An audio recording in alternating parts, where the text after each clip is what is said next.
ऐसा लगता है कि पिछले 24 घंटे में एक लेटर ने सब कुछ बदल कर रख दिया, खासकर डब्बा और दोनों बच्चे नान और पिज्ज़ा के बारे में। जो लोग इनके थोड़े बहुत फेवर में भी थे वो भी भर भर के कमेंट कर रहे हैं और इनकी नेगेटिविटी को और साथ में इन बच्चों के कितना बुरा हाल हो चुका है उसके ऊपर कमेंट कर रहे हैं। आखिर ये दिन आना ही था, एक ना एक दिन तो ये सब होना ही था, एक ना एक दिन तो ये भंडा फूटना ही था। लोग सब कुछ जानते थे, पहले से ही इस बात को जानते थे और समझते थे कि क्या चल रहा है, लेकिन क्या है कि कोई प्रूफ नहीं था तो इसलिए कोई बोल नहीं पाता था। और जबकि आप देखें तो इतने सारे कमेंट्स इस बात के लिए आते थे कि उस बुक का 10th का रिजल्ट आप क्यों नहीं डिस्कस कर रहे हो, क्यों नहीं 10th का रिजल्ट दिखा रहे हो। जबकि पिछली साल जब ज़ारा का रिजल्ट आया था तब आपने बड़े आराम से वहाँ पे दिखाया था कि 80+% उसके आई है और वो लड़की अच्छा पढ़ती है। और वो लड़की भी इसलिए अच्छा पढ़ती है कि यहाँ सिर्फ घूमने फिरने के लिए आती है, क्योंकि वो वहाँ उस माहौल में रहती है कि जहाँ ये सब चीज़ें जो है बिल्कुल मना है। रात का घूमना, हर समय मॉल चल देना,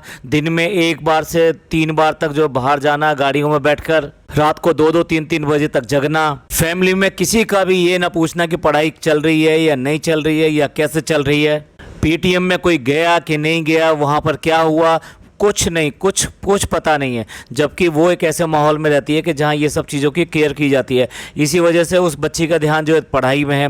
लेकिन आप ये मानिए कनिंग है वो भी, बेशक वो अच्छा पढ़ती है लेकिन उसके दिमाग में भी कनिंगनेस है, जब भी तो उसने लपेटे में लिया अप्पी को। देखा जाए तो ये तीनों बच्चों की बहुत बड़ी प्लानिंग थी। बहुत सारे यूट्यूबर ये वाला चैलेंज करते हैं, से यस चैलेंज करते हैं, लेकिन ये से यस चैलेंज नहीं था। इन्होंने प्लानिंग ऑलरेडी बनाई कि से यस के नाम पर शॉपिंग करेंगे और पहले से इस पूरी लिस्ट अपने प्रिपेयर कर ली कि उनको क्या क्या चाहिए। इसलिए तपाक से उसने जो है सूटकेस मांगा और तपाक से उसने घड़ी मांगी, यानी पहले से ही माइंड में सब कुछ प्रिपरेशन थी कि क्या करना है क्या नहीं करना है। और इन तीनों बच्चों ने पहले से ही प्लानिंग की हुई थी कि इस बहाने कम से कम उनको भरपूर और जो उनकी मन की मर्जी है वो शॉपिंग करने को मिल जाएगी। और तीनों इसमें पूरे के पूरे भागीदार थे, तीनों के तीनों। जिस तरह से जैसे ही उसने घड़ी के लिए मना किया कि इतनी महंगी घड़ी जो नहीं खरीदनी है, तो फिर जनाब 2.0 ने सीधे सीधे धमकी दी। ये तो देखो, सीधे धमकी दी कि अगर आप ये चैलेंज जो है कैंसिल करोगे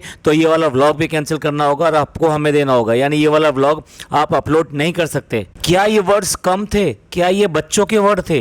क्या ये घर में रहने वाले उन बच्चों के वर्ड थे कि जो इसके सामने कभी बोल नहीं पाते थे? जिन लोगों ने इनके पुराने व्लॉग देखे हैं तो जब भी कोई ऐसी बात आती थी कि ये पूछना पड़ता था कि भाई अप्पी जो है ये गलत बोल रही है या सही बोल रही है, या अप्पी ने ये गलत किया या सही किया है, ये दोनों बच्चे कभी हिम्मत नहीं जुटा पाते थे उसके अगेंस्ट बात करने की। इसने इन दोनों बच्चों को इस तरह से डरा रखा था कि वो बिल्कुल भी इसके अगेंस्ट जाके बात नहीं करते थे। तो ऐसे में ऐसा क्या हो गया कि ये तो जनाब 2.0 जो है बिल्कुल ही एरोगेंट हो गया 101%। पिज़्ज़ा ने भी इसका पूरा भरपूर फायदा उठाया। इससे पहले भी कई एग्जाम्पल मिले थे कि जब जनाब 2.0 ने इसकी मुखालफत की थी या ये कहिए कि इसकी बात नहीं मानी थी या फिर इसको अपोज किया था। घर के अंदर यही है जो उसको टोंट में ये बोल सकता है कि आज जिम का फर्स्ट डे है और आज ही जिम का आखिरी दिन भी होगा, जब इसने जिम की मेंबरशिप ली थी और फर्स्ट डे जिम के लिए जा रही थी। इसके अलावा भी कई सारे एग्जाम्पल हैं जब इसने कि पूरे मुंह खोलकर उसके सामने उसको अपोज किया है और इसने उसको कुछ नहीं बोला है। तो इस सब से ये लगता है कि तीनों बच्चों ने मिलकर ये प्लानिंग की थी से यस में क्या क्या कराना है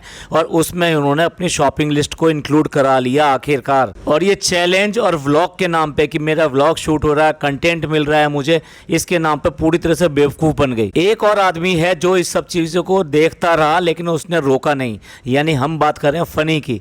फनी को देखा जाए तो से यस चैलेंज के अंदर उसने ऐसे ऐसे टास्क उसको देने की कोशिश की जो बेसिकली देखा जाए बिल्कुल भी इंटरेस्टिंग नहीं थे कि अंडा पी लो और साथ में लहसुन खा लो, करेला खा लो, ऐसा कुछ टास्क जो है ना ये बकवास टास्क हैं तो तीनों के थी। ऐसे लगा कि जिसको कुछ दुश्मनी हो या कुछ बुरा चाहता हो या अपनी खुंदक निकालना चाहता हो तो वो ऐसे ऐसे काम कराता, जो इसको पसंद ना हो तो चलो वो सारे काम करा लो। एक्चुअल में तो से यस के अंदर कुछ ना कुछ डेयर रखा जाता है या फिर कुछ ऐसा फनी रखा जाता है जिससे कि लोगों को मजा आए या उसको करने वाले को भी प्रॉब्लम हो। जिस तरह से उसने ये बोला था कि जाओ जाके ये कहो कि मेरे बच्चे भूखे हैं, मैं भी भूखी हूँ और सुबह से मैंने कुछ नहीं खाया, कि आप मुझे बिना पैसे के कुछ खाने के लिए देंगे। वो सिर्फ एक के पास पूछ कर आ गई, जबकि उसको ये टास्क देना चाहिए था कि जब तक तुम्हें ये चीज़ ना मिल जाए तुम्हें ये 4-5 जो सबको ट्राई करना है, अगर तुम फेल होगी तो फेल होगी। अब आप ही बताइए कि से यस चैलेंज करने निकले थे, से यस चैलेंज करने के लिए निकले थे, तो उसमें मॉल जाना इस लिस्ट में कहाँ से आ गया? इस से यस चैलेंज तो बहुत सारी और तरीके से किया जा सकता था। तो इस तरीके से तीनों बच्चों ने मिलकर ये बेवकूफ़ बनाया, और साथ में ये फ़नी जो है ये भी इस बात को जज नहीं कर पाया कि ये क्या चल रहा है, और ये इन लोगों की प्लानिंग में ये भी फंस गया। और जहाँ ये सब जो है करने की कोशिश कर रहा था कि इसके साथ में कुछ ऐसा करके देखूं कि जो कि इसको पसंद ना हो और वही मैं से कराऊं, तो कहना चाहिए कि यहाँ पे वो भी फेल रहा, जबकि वो भी इस बात को पहचान सकता था और बोल सकता था कि ये शॉपिंग चैलेंज थोड़ना है, ये थोड़ना है कि भाई कितना खरीद सकती है कितना नहीं खरीद सकती, ये वाला चैलेंज थोड़ना है, ये तो काम वो करवाने हैं इसको कि जो वो आप चाहते हो और जो ये ना कर सके। अब इसके अलावा तो कोई है नहीं, यही दोनों बड़े हैं। तो ये दोनों के दोनों इस बात को पहचानने में बिल्कुल फेल रहे, और बच्चे अपनी प्लानिंग में बिल्कुल सक्सेसफुल रहे और उन्होंने अपने मकसद का काम कर लिया। बहुत सारे लोग इस तरह के कमेंट भी कर रहे हैं कि ये सब जो है ये जो हुआ, यानी कि जो लेटर में सब चीज़ें लिखी हैं कि बच्चे पढ़ते नहीं हैं, वहाँ बुलिंग करते हैं दूसरे बच्चों को, और उसके अलावा अपनी चीज़ों की डींगे हाँकते हैं, जो बहुत ज़्यादा ये शॉपिंग करते हैं और वैल्यूएबल थिंग्स जो है वहाँ पर लेकर जाते हैं और उनके ऊपर शो ऑफ करते हैं कि भाई देखो हमारे पास क्या क्या है, तुम लोगों के पास कुछ नहीं है, या तुम लोग इतना सब ले नहीं पाते हो। ऐसा शो ऑफ करने की कोशिश करते हैं जैसे कि वो किसी सेलिब्रिटी के बच्चे हों। साथ के साथ ये भी हाईलाइट होना कि भाई उनकी पढ़ाई लिखाई में इनका कोई कंट्रीब्यूशन नहीं है, ये कोई भी पीटीएम में जाकर झांकता नहीं है, देखता नहीं है किस तरीके से ये कर रहे हैं। तो ये जो सब खुलासा हुआ, इसके ऊपर एक पॉइंट ये भी आया, बहुत सारे लोगों ने इस तरह के कमेंट भी किए कि जो इसकी मदर है ये इसकी रिस्पॉन्सिबिलिटी थी ये देखना कि भाई अपने बच्चों को ये देखे कि किस तरफ जा रहे हैं, वो किस तरह से बिगड़ रहे हैं, उनको बिगड़ने से रोकना जो उसकी रिस्पॉन्सिबिलिटी थी। ये सबसे बड़ा रोल तो जो उसी का आता है। वो क्यों आता है कि उसने कभी भी इस बात को कि गरीब हैं ठीक है भाई आप गरीब हो, बाप जो है वहाँ सऊदी में काम करता है पैसे के लिए, माँ जो है यहाँ पर रहती है और बच्चों को यहाँ दे दिया गया क्योंकि वो अच्छी तरह से पढ़ा नहीं सकते, तो इसलिए यहाँ पर किस लिए आए? वो पढ़ने के लिए आए, और पढ़ने के लिए किस लिए? कि एक अच्छा इंसान बनने के लिए। तो क्या उसको नहीं दिखाई दे रहा था कि बच्चे उसको कितना लव करते हैं, कितना उसको प्यार देते हैं, कितना इज्जत देते हैं? बिल्कुल भी इज्जत नहीं देते। और उसके अलावा जो भी वो पढ़ रहे हैं, इतनी तो वो नादान नहीं है कि जहाँ पे मौधा के इतने सारे लोग जो है पढ़ कर बाहर निकल चुके हैं और बाहर विदेशों में भी काम कर रहे हैं, इंडिया में भी बहुत सारी जगह हैं। तो क्या उसको इतनी समझ नहीं होगी कि 10th में क्या नंबर आते हैं, या फिर किस क्लास में कितने नंबर आने पर ये समझा जाए कि बच्चे अच्छे पढ़ रहे हैं या नहीं पढ़ रहे हैं? उसने कभी भी ये जानने की कोशिश नहीं की कि उसके बच्चों का रिजल्ट क्या आ रहा है। बस वो इसी बात से खुश रही कि उसके बच्चे पढ़ रहे हैं, तो उस सब जगह उसका नाम है कि भाई उसके बच्चे तो अच्छे हैं, उसके बच्चे तो बहुत पढ़ रहे हैं। लगता है कि इसी बात से उसको संतुष्टि हो रही थी कि उसके बच्चे वहाँ पर पढ़ रहे हैं और अच्छा पढ़ रहे हैं। जब शहर में रहते हैं तो बहुत ही अच्छा पढ़ रहे होंगे। और इसके अलावा उसकी संतुष्टि सिर्फ और सिर्फ जो सामान वहाँ से मिल रहा है, भर भर के जो सामान मिल रहा है उसकी है। अब देखा जाए तो एक बार बताइए कि ज़िंदगी में जीने के लिए क्या चाहिए और कितना पैसा या कितनी ज़रूरतें होती हैं उसकी। अब जब बच्चों का एक मेजर खर्चा होता है, उनकी पढ़ाई लिखाई का, कपड़ों का, उनकी बाकी चीज़ों का, जब ये सारी चीज़ें यहाँ पे ये लोग कर रहे हैं, तो फिर हस्बैंड को वहाँ पर जाकर इस तरह नौकरी करने की ज़रूरत क्या है? उसको आना चाहिए वापस। क्या वो गाँव में इतना भी नहीं कमा पाएगा कि दोनों लोग अच्छी तरह से खा सकें और रह सकें? ऐसा नहीं है, ये सारे काम बड़े आराम से हो सकते हैं, लेकिन उसके बाद में भी ये लोग दोनों के दोनों बिल्कुल आंखें मीचे बैठे हैं बच्चों के ऊपर। चलिए इसको और तरीके से समझते हैं। गाँव में क्या होता है कि जो ज़मीन होती है, ज़मीन जो बटाई पे दे दी जाती है। जो लोग नहीं जानते मैं उनको समझा दूं कि अपनी ज़मीन को दूसरों को दे दिया जाता है, वो उसके ऊपर वहाँ पे अपना ही बीज डालते हैं, सारे पूरे साल मेहनत करते हैं, फसल उगाते हैं। जब फसल कट जाती है तो उसका एक हिस्सा जो है उसको दे दिया जाता है जो ज़मीन का मालिक है, और बाकी का हिस्सा जो वो ले जाते हैं। तो क्या इन दोनों ने यानी कि माँ बापों ने अपने बच्चों को भी इसी तरीके से अपनी ज़मीन को इनके हवाले कर दिया कि अब तुम जो है इनको बड़ा करो, खेती करो, ये करो, वो करो, और उसके बाद में जो कुछ होगा हमें वो उसका मिल जाएगा और हमें कुछ भी मेहनत नहीं करनी पड़ेगी।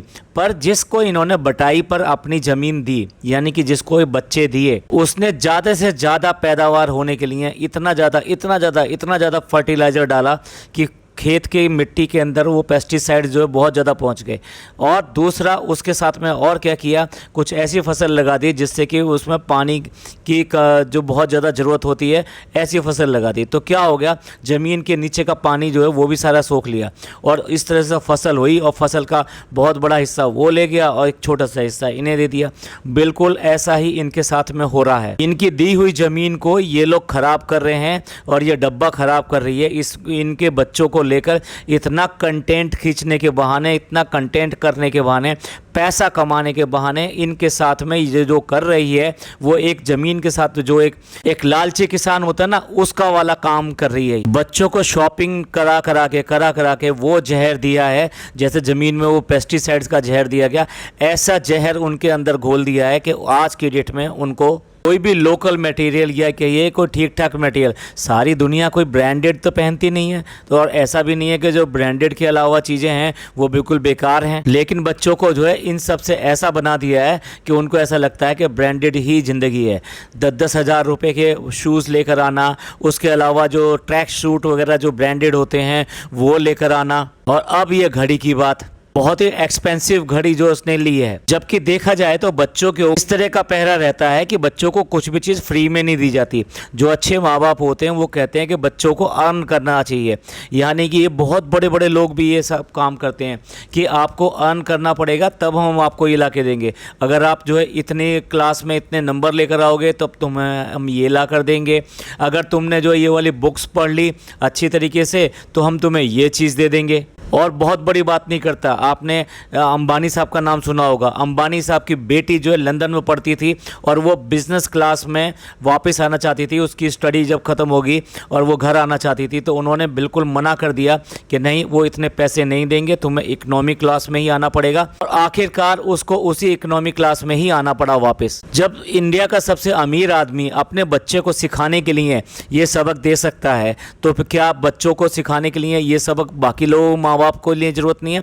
उनके लिए तो और भी ज्यादा जरूरत है। यहाँ तो उल्टा है, घर में चीज बाद में आती है, उसको झपटना पहले शुरू कर देते हैं ये बच्चे, ये मेरे को दे दो, ये मेरे को दे दो। और मॉल कभी भी जाएं ये देख लो, हमेशा जनाब 2.0 जो है अपनी फरमाइश करता है, मैं ये ले लूं, इस तरीके से बोलता है हर चीज के लिए कि मैं ये ले लूं। लेकिन कभी कभी तो उसको मना कर दिया जाता है कि नहीं तुम नहीं लोगे। लेकिन कहीं पे भी हमने ये नहीं देखा कि उनके सामने कोई कंडीशन रखी गई हो, कोई शर्त रखी गई हो कि जब तुम ऐसा कर लोगे उसके बाद में आपको ये चीज मिल जाएगी। मैं सारे व्यूअर से भी यही बात कहना चाहता हूं, अपने बच्चों को बिल्कुल कोई भी चीज एकदम ऐसे फ्री में मत दे दीजिए। जो बेसिक जरूरतें होती हैं वो तो माँ बाप बिना कहे पूरा करते हैं, लेकिन उनकी जो डिमांड होती हैं उन डिमांड को आप परखिए और परखने के बाद में कि सही है या नहीं तो फैसला कीजिए कि हाँ ठीक है, इसको ये चीज़ दिलवाते हैं।